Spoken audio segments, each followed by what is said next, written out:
नमस्कार, 10 के दमदार ट्रेड्स में आपका स्वागत है। वीडियो में रहेंगे अगले आधे घंटे आपके साथ। और हमारे साथ शो में आशीष बेहती और प्रकाश काबा सर पिछले शो से बने हुए हैं। साथ ही रचना वैद्य को जोड़ेंगे और सोनी पटनायक भी जोड़ेंगे हमारे साथ अपनी टॉप ट्रेड्स के साथ। बिग मार्केट वॉइसेस में आज हमारे साथ दो मेहमान रहेंगे। एल्केमी कैपिटल मैनेजमेंट के क्वांट हेड और फंड मैनेजर आलोक अग्रवाल से मार्केट आउटलुक पर करेंगे चर्चा। वहीं मार्केट के टेक्निकल्स पर मितेश ठक्कर हमारे साथ होंगे। ये सब कुछ ही देर में लिस्टिंग भी होनी है एनटीपीसी ग्रीन एनर्जी की। प्री ओपन में तो करीब 3% ऊपर सेटल हुआ है। एक बार मार्केट का रुख करते हैं। Nifty, bank Nifty, mid cap सभी एक रेंज में, एक बहुत टाइट रेंज में फंसे हुए हैं। ना सपोर्ट 1 टूट रहा है, ना रेजिस्टेंस 1 टूट रहा है। दोनों इंडेक्स में, निफ्टी और बैंक निफ्टी में। बैंक निफ्टी में तो आज ध्यान रखिएगा मंथली एक्सपायरी भी है। इंडिविजुअल स्टॉक स्पेसिफिक जरूर आपको काफ़ी स्विंग्स मिली हैं। निफ्टी की जहाँ तक बात है उसमें आज BEL टॉप गेनर है, करीब 2.25%। अदानी एंटरप्राइजेस में आज अच्छा पुल बैक है, 2% ऊपर ये स्टॉक। NTPC अपने वो सब्सिडरी की लिस्टिंग से पहले करीब 1.5% ऊपर। बजाज फाइनेंस 1% ऊपर। कोटक महिंद्रा बैंक 1% ऊपर। नीचे क्या है, इंडसइंड बैंक 1% नीचे, वापस अपने 52 वीक लो की तरफ बढ़ता हुआ। ब्रिटानिया और भारतीय एयरटेल, ये दो और स्टॉक्स हैं जहां पर आपको मंदी दिखाई देगी। लिस्टिंग हुई वो 5% ऊपर हुई करीब NTPC ग्रीन एनर्जी की।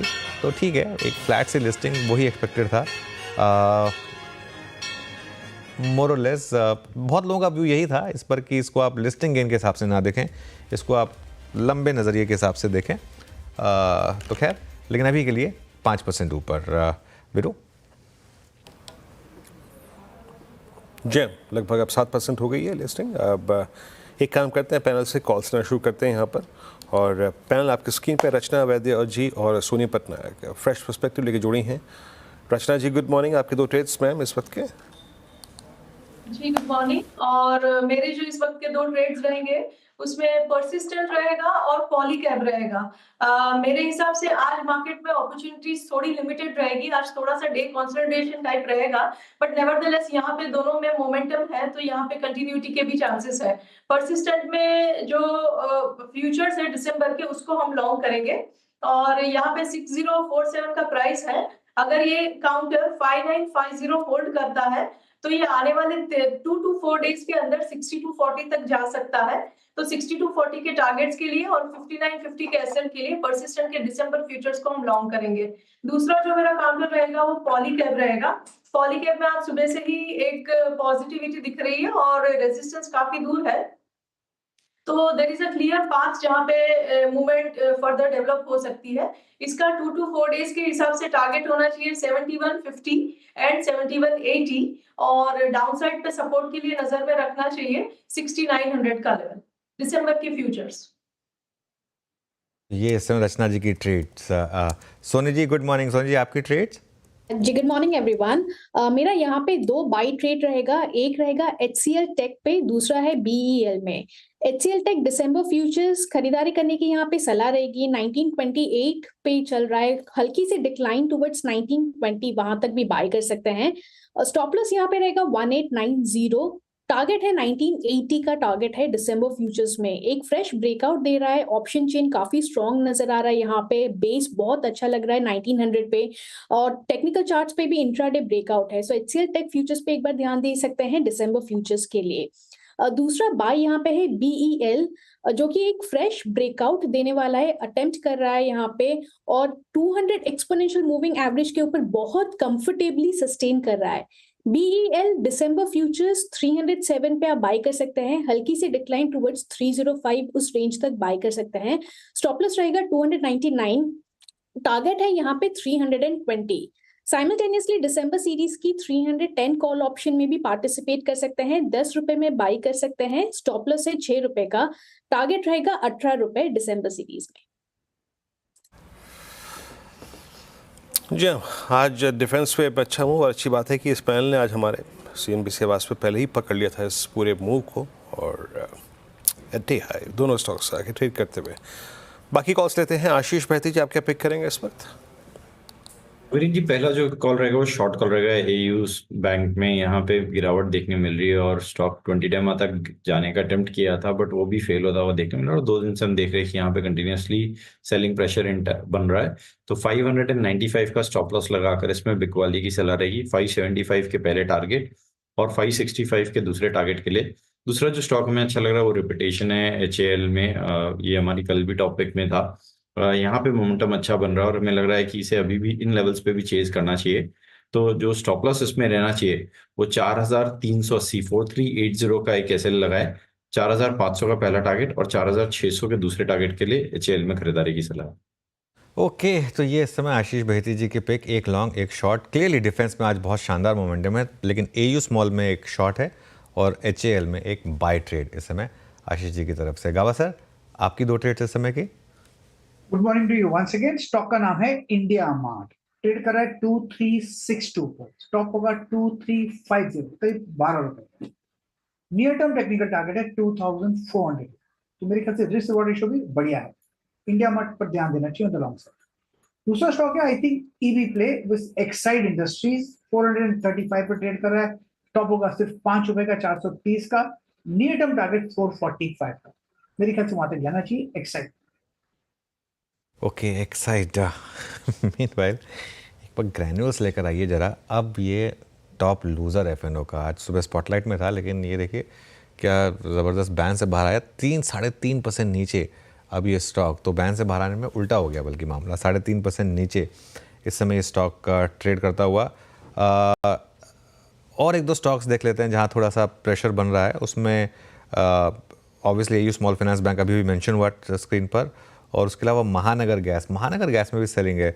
रचना जी, ये महानगर गैस या IGL, यहाँ पर कोई ट्रेड्स हैं क्या?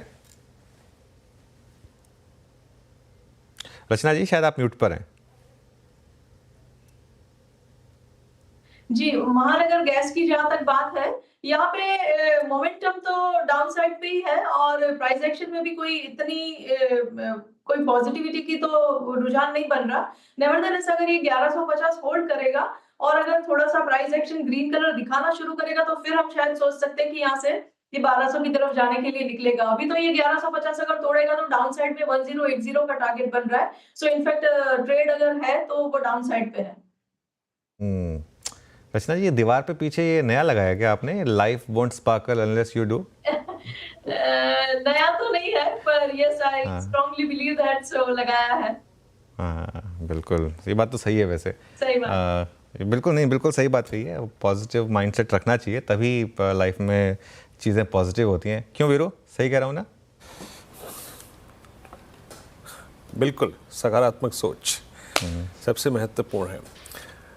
वैसे भी रचना जी इस दीवार के पीछे बहुत कुछ टेस्टिंग करती रहती हैं।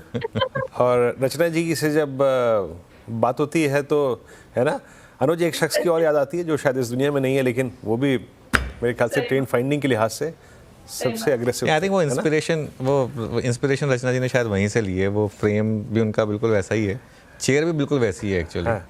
तो खैर ये तो बिल्कुल वैसे ही होता है। हाँ बिल्कुल वैसे ही होता है। बिल्कुल। खैर वो कोई दिन नहीं होता जब मुझे उनकी याद नहीं आती है वैसे, लेकिन एनीवे अब हाँ वीरू, कुछ कह रहे थे आप? हम बात कर रहे हैं अश्वनी जी की, अश्वनी गुजराल जी की, बट यस, जब मैं रचना जी का फ्रेम देखता हूँ ना, सबसे पहली चीज़ जो मुझे याद आती है वो अश्वनी जी याद आते हैं। खैर, अब काम करते बाहर निकलते हैं इन बातों से, और इन कॉल्स पूरी हो चुकी हैं और इंडेक्स अभी भी रेंज में है। और आज का सबसे स्मार्ट मूवर जो है इस वक्त अदानी ग्रुप के स्टॉक्स को देखिए। Adani enterprises now it's 2211 day high पर आके ट्रेड करता हुआ, और डिफेंस स्पेस, देन एक्साइड, पूरा का पूरा, उसके बाद केमिकल बास्केट और रियल स्टेट इंसुलरी, बहुत स्ट्रॉन्ग मूव जनरेट करता हुआ। पॉलीकैब आपकी स्क्रीन पे अब 6957 पे, शार्प मूव यहाँ पर। आज स्टॉक स्पेसिफिक अनुज चुनाव अच्छे रहे और अच्छे मूव्स मिले आज। ओके बिल्कुल, चलिए अब एक काम करते हैं वीरू, इस कॉन्वर्सेशन को आगे बढ़ाते हैं। इस समय रिकवरी में इन्वेस्टर्स को क्या करना चाहिए, कहाँ बाय करना है, कहाँ अपनी पोजीशन को हल्का करना है। हमारे साथ बिग मार्केट वॉइसेस में एल्केमी कैपिटल मैनेजमेंट के क्वांट हेड और फंड मैनेजर आलोक अग्रवाल जुड़े हैं। आलोक जी, गुड मॉर्निंग। तो क्या मार्केट में एक माना जाए कि करेक्शन खत्म हुई, या फिर अभी it's too early to say that? एक तरह से कह सकते हैं कि करेक्शन एक फेज तो काफी हद तक खत्म हो चुकी होगी। मार्केट पीक से 10% से ज़्यादा करेक्ट हो चुकी, और उसको कारण भी मिल चुके थे। कॉर्पोरेट अर्निंग्स में थोड़ी स्लो डाउन थी, थोड़ी इकोनॉमिक स्लो डाउन थी, थोड़ी कैपेक्स में स्लो डाउन थी, तो कारण भी था, FI सेलिंग भी थी और करेक्शन भी हो चुकी। तो ऐसे 10% प्लस जैसे करेक्शन में इन अ स्ट्रक्चरल बुल मार्केट ये सब जनरली एक अच्छी एंट्री पॉइंट्स बन जाते हैं। और मौके कहाँ पर हैं इस समय? सबसे ज़्यादा मौके आपको कहाँ दिख रहे हैं? मार्केट ने जो व्यू लिया है पिछले 3-4 दिनों से, सबसे ज़्यादा मोमेंटम डिफेंस में वापस लौटा है, लेकिन आपकी तरफ से कौन सी थीम्स होंगी इस समय to back? Defence is one of them. Defence definitely हम बहुत पॉजिटिव हैं इस पे।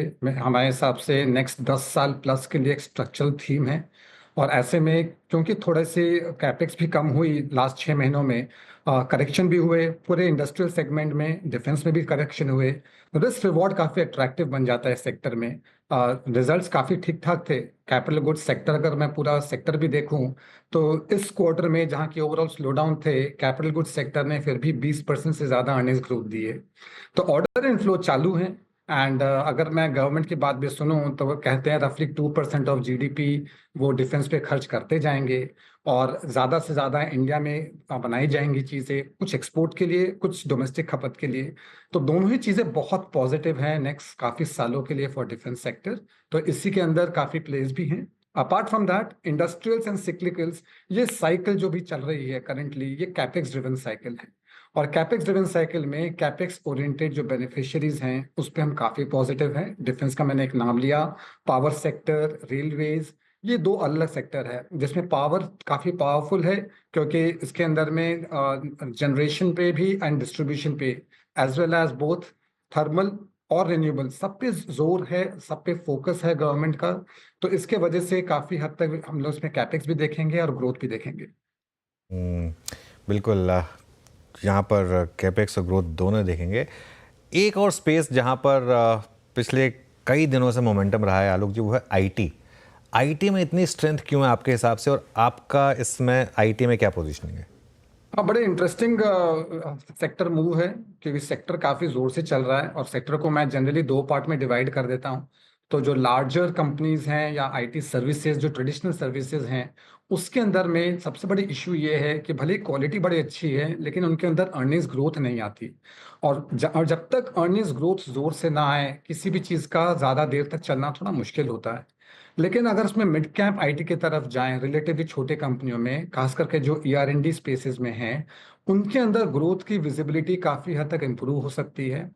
मोस्ट ऑफ दिस कंपनीज जो हैं वो यूएस डिपेंडेंट होते हैं। यूएस में एक्सपेक्टेशन है कि आफ्टर रिसेंट इलेक्शन के बाद टैक्स रेट कट्स होंगे, जिसके वजह से आईटी पे खर्च बढ़ेगा लोगों का, जिसके वजह से ऑर्डर इनफ्लो बढ़ सकता है। तो हमारा मानना है that mid cap IT space में स्पेशली जहां ग्रोथ विजिबिलिटी ज़्यादा है वहां तो हम पॉजिटिव हैं।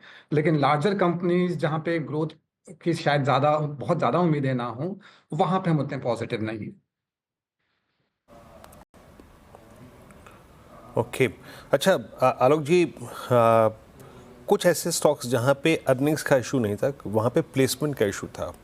डिफेंस फॉर इंस्टेंस रेलवेज, जून में आई थिंक जो एनडीए के नंबर्स रहे और उसके बाद हरियाणा में जीत, महाराष्ट्र में जीत, उसके बाद जो नंबर्स बीजेपी के पास है और more than that I think conviction they have right now, क्या डिफेंस पे, क्या रेलवेज पे एक बार फिर से पॉजिटिव कंस्ट्रक्टिव व्यू रख के एटलीस्ट एक फेज को और राइड करना चाहिए? आपका व्यू क्या है इस वक्त? डेफिनेटली काफ़ी पॉजिटिव हूँ। एंड ऐसे भी स्ट्रक्चरल एक मूव थी जहाँ पे फोकस गवर्नमेंट का बहुत क्लियर था। आपने सही बोला दैट जनरल इलेक्शन के रिजल्ट के बाद और जब तक दो स्टेट इलेक्शन के मेजर रिजल्ट्स ना आ गए, काफ़ी जगह व्यूज डिवाइडेड हो गए थे कि कहीं ऐसा तो नहीं है कि कैपेक्स इन सेक्टर्स से हट के थोड़ा कंजम्पशन की तरफ चला जाए। लेकिन ऐसा नहीं लग रहा। गवर्नमेंट बहुत क्लियरली, डिपार्टमेंट्स करे क्लियरली, मिनिस्टर्स काफ़ी क्लियरली आके कह रहे हैं कि वो इन सेक्टर्स पे फोकस रख रहे हैं एंड इनको ज़्यादा से ज़्यादा इंडिया में ही बनाना है।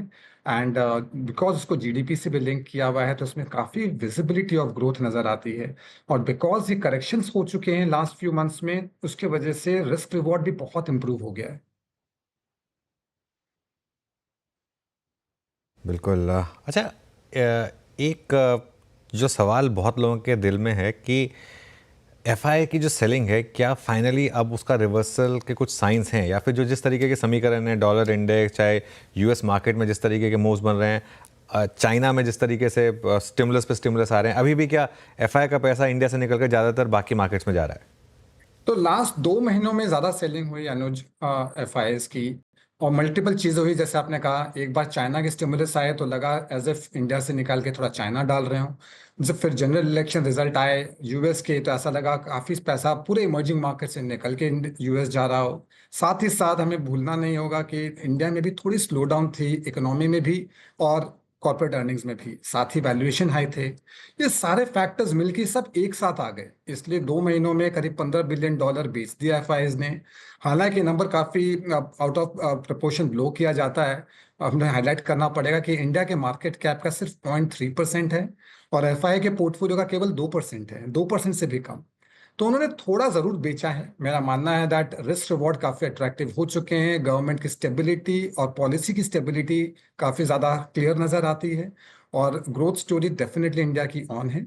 एक दो नंबर जरूर ध्यान दूंगा कि जीएसटी कलेक्शन को मैं काफी हद तक नॉमिनल जीडीपी का एक तरह से प्रतीक मानता हूँ। लास्ट 2 महीने सितंबर एंड अक्टूबर में सिंगल डिजिट ग्रोथ है ईयर ऑन ईयर। जैसे ही हम जीएसटी में भी पिकअप देखेंगे वो एक बहुत क्लियर प्रूफ होगा कि इकोनॉमी में भी रिबाउंड आ रही है।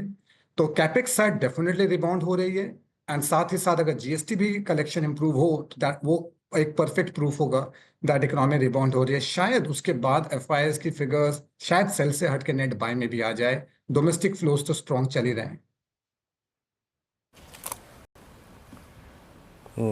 अच्छा आलोक जी, एक स्पेस और जिसमें काफ़ी हमने पेन देखा है वह सिर्फ गैस डिस्ट्रीब्यूशन कंपनियां, एमजीएल, आईजीएल, गुजरात गैस। हालांकि चुनाव के बाद अभी दिल्ली को छोड़ के हर जगह प्राइस हाइक हो चुके हैं, बट ये जो प्राइस डैमेज हुआ है और जो वो एलोकेटेड गैस थी सब्सिडाइज, वो जब उसका आवंटन कम कर दिया गया है इनके लिए, उसके बाद से प्राइस डैमेज काफ़ी हुआ है। पिछले 2-3 महीने से लगातार ये हुआ है। अभी यहाँ पे कोई कॉल लेनी चाहिए क्या? फ्रैंकली जो ग्लोबल कमोडिटीज रिलेटेड प्रोडक्ट्स हैं, चाहे वो मेटल्स हो, ऑयल हो और गैस हो, इन सेगमेंट्स में विजिबिलिटी लगाना बहुत मुश्किल होता है बिकॉज काफ़ी सारी चीज़ें ग्लोबली इनको इन्फ्लुएंस करती है, जिसके वजह से गवर्नमेंट डिसीजंस हो चाहे कई बार डिमांड सप्लाई हो काफ़ी चेंज हो जाती है। तो इन सेगमेंट्स पे हमारा व्यू डेफिनेटली पॉजिटिव नहीं है, ना ही हम इस पे एक्सपोजर रखते हैं। मैं आपको ज़रूर हाईलाइट करूं इस बार के क्वार्टरली रिजल्ट में भी, जबकि इतना हाईलाइट किया गया कि फ्लैटिश ग्रोथ है, अगर मैं निफ्टी 500 के अर्निंग्स देखूं जो कि एकदम फ्लैट ग्रोथ थी ईयर ऑन ईयर, लेकिन अगर उसमें आप सिर्फ ग्लोबल कमोडिटीज जैसे मेटल्स एंड ऑयल गैस हटा दें तो भी ग्रोथ 10% से ज़्यादा नजर आती है। सो ये ग्लोबल कमोडिटीज के वजह से ही अर्निंग्स में वॉलिटिलिटी आती है और प्रिडिक्टेबिलिटी नहीं होने के वजह से हमारा इस पे एक्सपोजर और पॉजिटिव व्यू दोनों ही नहीं है। ओके और एक ब्रांच और जिसमें काफ़ी, अगर आप प्राइस डैमेज काफ़ी सिवियर हुआ था, और आई थिंक वदानी ग्रुप की कंपनियां थी सीमेंट स्पेस में। मैं सीमेंट पे एज अ होल आपका व्यू चाहूँगा, since you commented on the slowing down in capex as well. आपने वो बात की, उसको आपने कबूला कि वो शायद फर्स्ट हाफ में जो कैपेक्स स्लो डाउन हुआ, बट प्रोस्पेक्टिव FY26 का रखते हुए, जहाँ पे हमने जिन कंपनियों से बातचीत की वो ज़्यादा ऑप्टिमिस्टिक नज़र आ रहे थे FY26 को लेकर। अच्छी volume growth, not exactly with pricing, लेकिन वॉल्यूम्स ग्रोथ अच्छी एक्सपेक्ट कर रहे थे वो। आपका सीमेंट पे टेक क्या है इस वक्त? जनरल फर्स्ट हाफ में थोड़ी स्लो डाउन थी, तो अगर मैं नंबर्स को देखूं तो बजट नंबर था करीब 11 लाख करोड़ रुपए सेंट्रल गवर्नमेंट का पूरे साल के लिए। उसके लिए उनको 93,000 करोड़ हर महीने खर्च करने थे। पहले 5 महीनों में उन्होंने सिर्फ 60,000 करोड़ पर मंथ खर्च किए, जो कि काफी लो था बजट से। लेकिन छठे महीने में सितंबर नंबर जो था वो 1,13,000 करोड़ पे आया है। तो जो नंबर है ऑलरेडी पिकअप दिखना चालू हो गए हैं प्राइवेट साइड में भी और सेंट्रल गवर्नमेंट साइड में भी। अक्टूबर के नंबर्स वेरी सून अपडेट हो जाएंगे, बट जिस तरह से मैं ओवरऑल ऑर्डर फ्लोज देख रहा हूँ वेरियस कंपनीज के, मुझे लगता है कि अपटेक जरूर आएगा। और द रिमेनिंग जो 6-7 महीने बाकी हैं उसमें अराउंड 1,15,000 करोड़ रुपए के आसपास खर्च करना है गवर्नमेंट को पर मंथ। मुझे लगता है that number will certainly come and अगले महीने अगले साल भी। और मैं सरप्राइज नहीं होगा कि अगर ओवरऑल कैपेक्स नंबर का बजट करीब 10% से फिर और बढ़ाया जाए। तो दैट्स वाई गवर्नमेंट के फोकस होने के वजह से, और मोर इम्पोर्टेंटली फोकस तब जाके रियलिटी में बदल पाती है जब आपके टैक्स रेवेन्यूज भी अच्छे हों। तो फर्स्ट 6 महीने में गवर्नमेंट ने पूरे साल के बजट का करीब 49% टैक्स ऑलरेडी कलेक्ट कर लिया है। तो अगर टैक्स रेवेन्यू शॉर्टफॉल होती तो कई बार ऐसा लग सकता था कि कैपेक्स कम करेंगे, लेकिन वो शॉर्टफॉल है नहीं। और जो आपने इलेक्शन वाली बात छेड़ी थी वो भी बिल्कुल सही है, वो चीजें भी अब पास्ट में जा चुके हैं। तो रास्ता अभी काफी साफ क्लियर नजर आता है कैपेक्स रिवाइवल के लिए। ओके, बिल्कुल। तो ये इस समय कुछ सेक्टर स्पेसिफिक व्यूज़। अच्छा, एक चीज़ जो मैं काफ़ी समय से जानने की कोशिश कर रहा हूँ, ये जो सिक्लिकल प्लेयर्स हैं, मेटल्स और केमिकल्स, इसमें अब क्या पोर्टफोलियो कॉल ली जा सकती है, स्पेशली केमिकल्स में? क्योंकि अब स्टॉक्स ने खराब खबर पर भी, खराब नंबर्स पर भी गिरना बंद कर दिया है। यस, काफी हद तक केमिकल्स में सिलेक्टिवली पॉजिटिव पोजीशंस ली जा सकती हैं। एंड हमारे भी एक्सपोजर्स कुछ ना कुछ बढ़े हैं लास्ट कुछ महीनों में। और केमिकल्स में दो तीन तरह के बेनिफिट्स है। एक तो चाइना +1 पॉलिसीज शायद बढ़ सकती हैं बिकॉज ऑफ जो टैरिफ्स एक्सपेक्ट किए जा रही है कि बढ़ाई जाएंगी वहां पे। और साथ ही साथ ये स्टॉक्स काफी हद तक करेक्ट हो चुके हैं, जो प्राइस डैमेज होना था काफी हद तक हो चुका है। तो रिस्क रिवॉर्ड काफी, जो लीडिंग केमिकल कंपनीज है स्पेशलिटी साइड में स्पेशली, उस साइड में काफी रिस्क रिवॉर्ड अट्रैक्टिव हो चुका है। इंक्रीमेंटली हमारा व्यू उस पर पॉजिटिव बन रहा है। लोग जी, बहुत बहुत शुक्रिया आज हमारे साथ जुड़ने के लिए और हमसे सारे सेक्टर्स और मार्केट्स पर अपना व्यू शेयर करने के लिए। Thank you. चलिए अब आगे बढ़ते हैं और मार्केट का टेक्निकल टेक्सचर डिस्कस कर लेते हैं। हमारे साथ मितेश ठक्कर जुड़े हैं। Mitesh, good morning.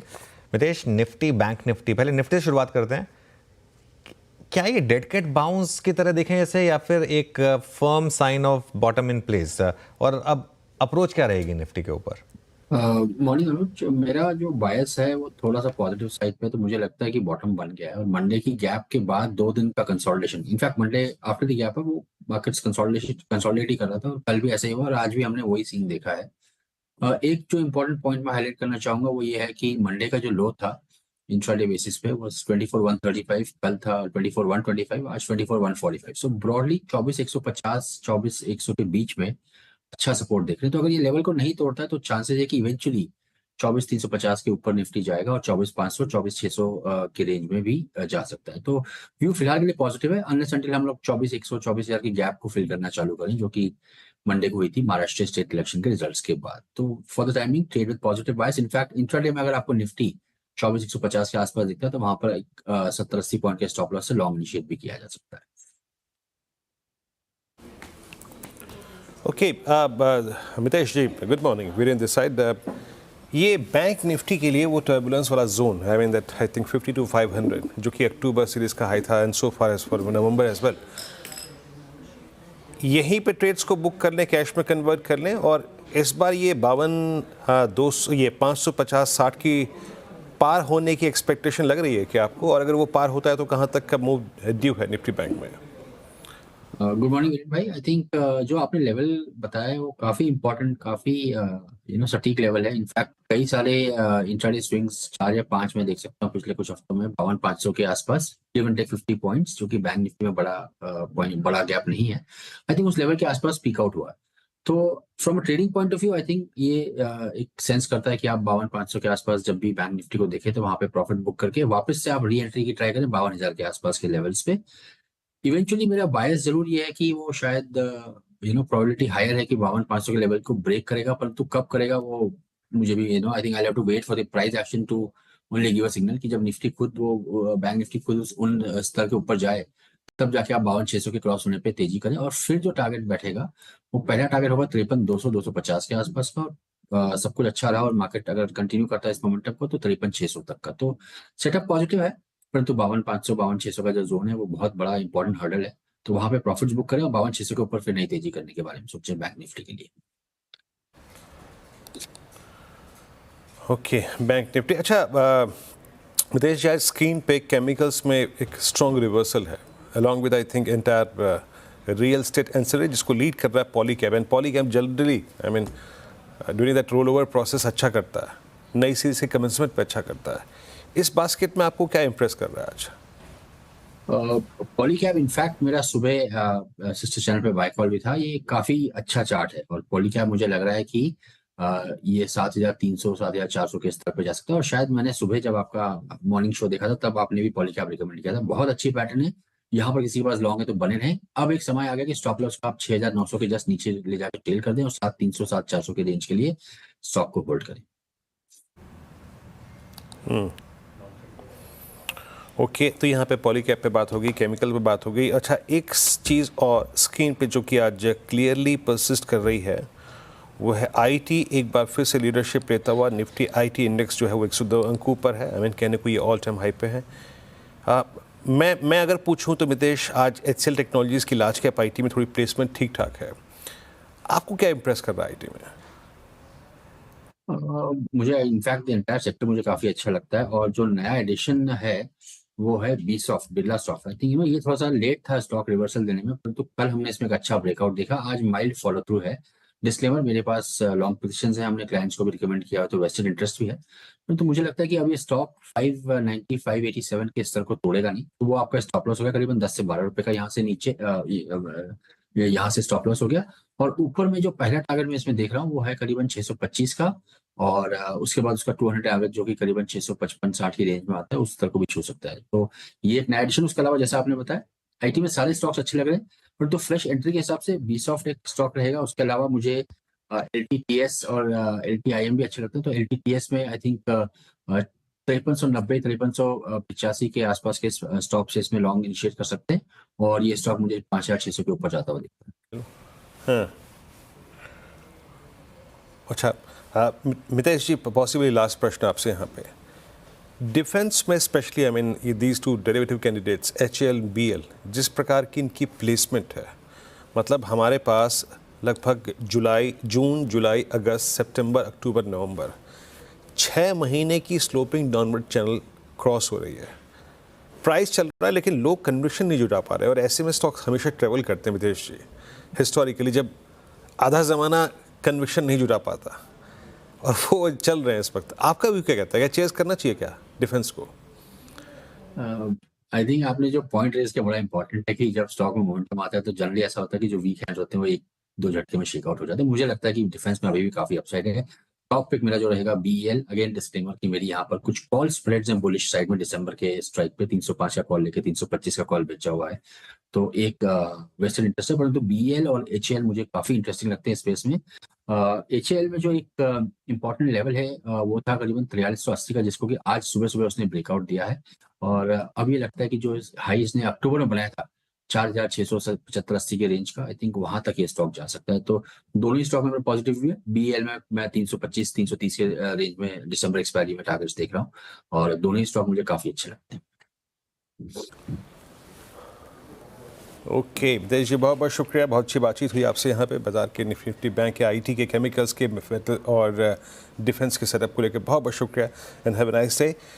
फिलहाल एक ब्रेक, और ब्रेक के बाद कहीं मत जाइएगा। ट्रेडर्स हॉटलाइन, आपके कोई प्रश्न आपके इन्वेस्टमेंट कॉल्स को लेकर, आपके ट्रेड्स को लेकर है तो ज़रूर जुड़िएगा। ब्रेक के उस बाद ट्रेडर्स हॉटलाइन में और कंटिन्यू शुरुआत करेंगे इस कार्यक्रम की। और आज हमारे साथ मौजूद होंगे कोलकाता से अमित सेठ, आपके प्रश्नों का जवाब देने के लिए। हाजिर होते हैं छोटे से ब्रेक के बाद तुरंत।